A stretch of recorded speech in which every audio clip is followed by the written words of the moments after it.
ఇవాళ రాజకీయ నాయకులు ప్రభుత్వాన్ని అంటే ఈరోజు ఇటు బీఆర్ఎస్ వర్కింగ్ ప్రెసిడెంట్ కేటీఆర్ కావచ్చు, లేకపోతే మాజీ మంత్రి హరీష్ రావు గారు కావచ్చు.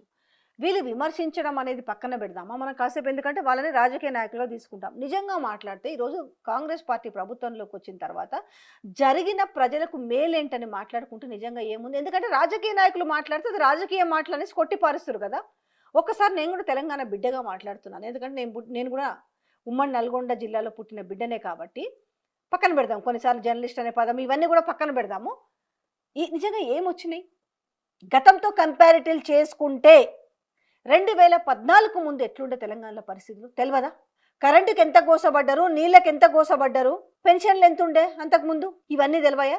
నీళ్ళ గురించి ఎంత కోసం ఉండే, ఇంట్లో తాగనిక నీళ్లు కావాలంటే కూడా ఆ బోరింగ్లో నీళ్లు కొట్టుకొచ్చుకొని, లేకపోతే ఆ బోర్ల నీళ్ళు ఉప్పులు ఉన్నాయంటే క్యాన్లు కొనుక్కొని బావి దగ్గరికి పోయి కరెంట్ వస్తే ఆ మోటార్ నీళ్ళు పట్టుకొచ్చుకొని తాగిన పరిస్థితులు లేవా తెలంగాణలో? ఇవన్నీ మర్చిపోయారా? తెలంగాణ ప్రజలు మర్చిపోయారా? లేకపోతే ఈరోజు కాంగ్రెస్ పార్టీ ప్రభుత్వంలో ఉన్నోళ్ళు మర్చిపోయారా? పొద్దున 6 గంటలకు కరెంటు పోతే రాత్రి 7-8 గంటలకు 6 గంటలకు కూడా వస్తుందని కాచుకొని కళ్ళు కాయలు కాచల్లగా ఎదురు చూస్తూ ఉండేది కరెంటు గురించి. ఇక మోటార్లు పెట్టడానికి త్రీ ఫేజ్ కరెంటు కావాలంటే ఎప్పుడో వస్తే రాత్రిపూట వేస్తే అర్ధరాత్రి పోయి మోటార్లు పెట్టుకొని షాకులకు గురై, పాముల కాట్లకు గురై, తేల కాట్లకు గురై చచ్చిపోయిన వాళ్ళు లేరా? మేం చేసినాము అనేసి ఈరోజు అసెంబ్లీలో కానీ లేకపోతే ఏడైనా కూడా అసెంబ్లీలో చర్చకు సిద్ధమా అంటే నిజంగా నేను ఒక మాట అడుగుతాను, మీరు ప్రజల్లో చర్చకు సిద్ధమా? అసలు ప్రజలు ఇది అడగాలనుకుంటున్నారు, మీరు సిద్ధంగా ప్రజల్లోకి చర్చకు? అసెంబ్లీ కంటే కూడా నిండు ఎక్కడన్నా ఒక దగ్గర ప్రజలకు అవకాశం ఇవ్వండి. ఏం చెప్తారు? రుణమాఫీ అన్నారు, ఎంత రుణమాఫీ చేశారు? మీరు 30,000 కోట్ల రుణమాఫీ చేస్తామన్నారు. అందరికీ రుణమాఫీ కావాలి. మీరు ఇచ్చిన హామీ ప్రకారము ఎక్కడ రాహుల్ గాంధీ ఆధ్వర్యంలో రాహుల్ గాంధీ ఉండగా స్వయాన రైతు డిక్లరేషన్ చేసిరు. ఏం చేసిరు? రైతులందరికీ 2 లక్షల రుణమాఫీ ఏకకాలంలో, రైతు బంధును కాస్త రైతు భరోసా చేస్తున్నాము. ఎకరానికి 7,500 అంటే 2 దఫాలు కలిపి 2 పంటలు కలిపి 15,000 రూపాయలు ఇస్తామన్న విషయంగా చాలా చెప్పారు. ఎంత అనుకున్నారు? ఫస్ట్ అన్ని లోన్లు మాఫీ కావాలి అని అంటే 60,000 కోట్ల బడ్జెట్ అవసరమైంది. దాన్ని తగ్గించి అట్లీస్ట్ 45,000 కోట్లన్నా సరిపోతాయని బ్యాంకర్స్ మీటింగ్లో చెప్పారు, కూర్చొని మొత్తం కూడా సమీక్షలు చేసినప్పుడు. దాని తర్వాత ఏమొచ్చారు? 30,000 కోట్లు చేస్తామని చెప్పారు, కండిషన్స్ అప్లై అని చెప్పారు. దానికి కూడా జనాలు చూస్తూ ఊరుకున్నారు. కానీ చేసిందంతా నాకు తెలిసి 17,000-18,000 కోట్లకు మించి కూడా చేయలేదు. కానీ మీరు చెప్తున్న లెక్కలు 21,000 కోట్లు చేశామని చెప్పినారు. అయినప్పటికీ కూడా ఇంకా 9,000 కోట్లు బాకీనే ఉన్నాయి కదా. మరి చేసిరా? అది సంపూర్ణమైన రుణమాఫీ ఎట్లా అవుతుంది అనేసి ఏ రోజన్నా మీరు ప్రశ్న వేసుకున్నారా? చాలా గొప్పగా ఎవరు చేయలేదు, మీరే చెప్పారు కదా నోటితోటి. డిసెంబర్ 9వ తేదీన ఒక్క రోజుల్లోనే ఏకకాలంలో రుణమాఫీ చేస్తామన్నారు. చేసిరా? కాంగ్రెస్ పార్టీ అధికారంలోకి వచ్చిన తక్షణమే రైతులకు ఏకకాలంలో 2 లక్షల రుణమాఫీ చేస్తాం. రెండవ డిక్లరేషన్ భూమి కలిగిన రైతులకు, కౌలు రైతులకు ప్రతి ఎకరాకు ఏడాదికి 15,000 రూపాయల పెట్టుబడి సాయం అందిస్తాం.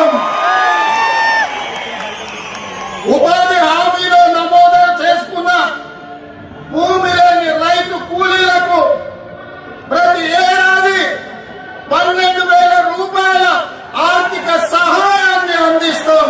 ఎక్కడికి పోతే అక్కడ ఎంపీ గెలవాలి, పార్లమెంట్ సీట్లు గెలవాలని దేవుళ్ళ మీద ప్రమాణం చేసిరు, ఓట్లేసిరు. ఆ ఓట్లను కూడా మర్చిపోయారు కదా. సమ్మక్క సారలమ్మ సాక్షిగా, 1000 స్తంభాల గుడి సాక్షిగా, అక్కడి సూర్యుడు ఇక్కడ ఉదయించిన, భూమి ఆకాశం తిరగబడ్డా, తుఫానులు వచ్చినా, భూకంపం వచ్చినా, భూమి బద్దలైనా నేను మాట ఇస్తున్నా.